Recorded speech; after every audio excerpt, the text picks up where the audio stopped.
Ever wondered if your phone has more control over you than you have over it? In this digital age, it's a question more relevant than ever. We're talking about phone addiction, an often overlooked but pervasive issue in our society. Just think about it. Those endless scrolls through social media feeds, the constant urge to check notifications, the countless hours lost to the digital abyss. It's the invisible chain that binds us, often leading to harmful effects on our mental and physical health. Not to mention, it can strain our relationships and hinder our productivity. We're living in a world where our attention is the hottest commodity. And guess what? Our smartphones are the biggest bidders. But don't fret. Breaking free from this invisible chain is not as daunting as it might seem. The first step to breaking free is recognizing and accepting the problem. Imagine you're standing in front of a mirror, except this mirror doesn't reflect your physical appearance. Instead, it reflects your habits, your behavior, your relationship with your phone. What do you see? Are you pleased with this reflection, or does it unsettle you? Self-awareness is the mirror that helps us identify our flaws, our strengths, and yes, our addictions. Let's take a moment to delve deeper into this idea of phone addiction. How do you know if you're actually addicted or just heavily reliant on your phone? Well, there are common signs to look out for. Feeling anxious without your phone, neglecting other activities because you're glued to the screen, and repeatedly failing to cut down on phone usage despite your best efforts. Take a moment to think about it. Do you feel a sense of panic when you can't find your phone? Does the idea of missing out on the latest social media updates leave you restless? Are you constantly checking your phone, even when you're supposed to be focusing on other tasks? If the answer to these questions is yes, then it's time to face the mirror and accept the problem. Neglecting other activities is another red flag. Are you skipping out on hobbies you once loved because you'd rather be on your phone? Do you find it hard to enjoy a meal, a movie, a conversation without your phone by your side? If so, it's time to acknowledge the imbalance in your life. Finally, the inability to cut down on phone usage is a telltale sign. You might have tried to limit your screen time, maybe even succeeded for a day or two, but if you find yourself falling back into the same patterns, it's a clear indication of addiction. Recognizing and accepting your addiction might feel overwhelming, but remember, it's the most crucial step towards change. It's like finding the starting point on a map. Once you know where you are, you can chart a course towards where you want to be. Acceptance is the first step towards change. Once you recognize and accept your addiction, you're already on the path to recovery. Next, set clear, realistic goals for your phone usage. Now, don't just say, "I want to use my phone less." That's too vague. Instead, consider setting SMART goals. These are specific, measurable, achievable, relevant, and time-bound. For instance, instead of saying, "I will use my phone less," say, "I will limit my Instagram scrolling to 20 minutes a day for the next week." This goal is specific. Instagram scrolling. Measurable, 20 minutes. Achievable, it's a small, manageable change. Relevant, it directly addresses a common time waster. And time-bound, 1 week. Another example could be, "I will not use my phone for the first hour after I wake up for the next 30 days. This is a great way to start your day more mindfully, and it's also a SMART goal. Remember, the journey of 1,000 miles begins with a single step. Start small and gradually build up. Now, let's put those goals into action. You've recognized the problem, accepted it, and set clear goals. The next step is to bring those goals to life by implementing practical strategies. Think of these as the tools in your toolkit, ready to help you break free from your phone addiction. First off, let's talk about phone usage tracking apps. These are brilliant tools that can help you understand your phone usage better. Applications like Moment, Break Free, or Space can keep track of how much time you're spending on your phone and even break it down by specific apps. They can help you see clearly where your time is going and can be a real eye-opener. It's like having a personal coach that nudges you when you're spending too much time scrolling. Next, consider turning off unnecessary notifications.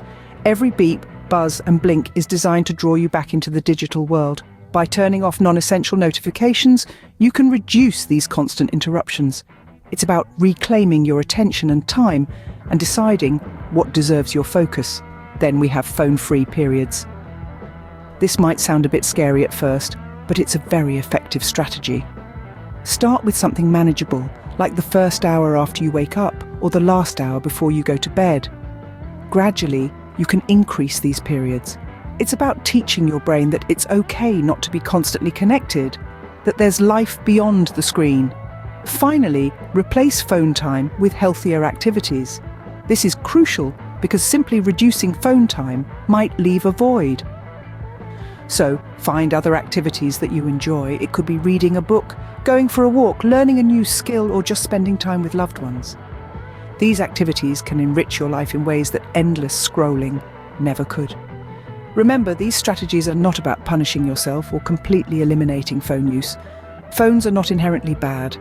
They're tools that can be incredibly useful.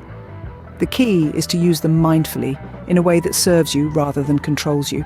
Also remember to be patient with yourself. Changing habits takes time. It's okay to stumble, to have days where you slip back into old patterns. What matters is that you recognize it and get back on track. Implementing these practical strategies is a step towards taking control of your time and attention. It's about choosing to live more in the real world rather than the digital one. It's about choosing to be present rather than constantly distracted. And remember, there's no one-size-fits-all solution. Different strategies work for different people, so experiment with these tools and see what works best for you. Don't be too hard on yourself. Progress is progress, no matter how small. Remember, you don't have to do this alone. Yes, it's true. We are social creatures, wired to connect and support each other. So why not bring this natural instinct into our journey to break free from phone addiction? Reach out to your friends, family, or even professionals. Share your concerns, your goals, and your progress. It's not a sign of weakness, but rather a step towards strength. Opening up about your struggle can be empowering, and you'd be surprised by the amount of support and encouragement you'll receive. Moreover, sharing your goals with others creates a sense of accountability. It's like having your own cheerleading squad, rooting for you every step of the way. They can provide a gentle nudge when you're wavering, celebrate your victories, and offer a comforting shoulder during setbacks. Remember, this journey isn't about isolation. It's about connection, understanding, and mutual support.